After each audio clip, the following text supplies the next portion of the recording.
দুনিয়ার মুসলমান,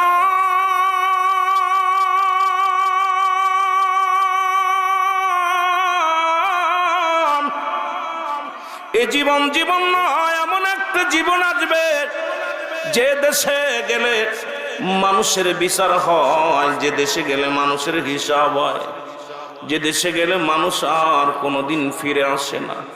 আমরা সেই দেশের যাত্রী। ও মুসলমান, জোরে জোরে চিল্লায় বলেন ঠিক কি? সেই দেশটার নাম হলো কবর। জোরে বলেন ঠিক কি? এ দুনিয়ার মুসলমান গভীর মনোযোগ।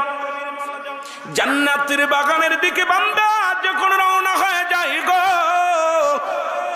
প্রতিটা কদমে কদমে আমার আল্লাহ রব্বুল আলামিন বান্দার জিন্দেগীর সগীরা গুনাহগুলো মাফ করিয়া দিছে। জোরে বলা যাবে না সুবহানাল্লাহ? আস্তে কইবেন না, জোরে বলবেন। কি গুনাহ মাফ হয়?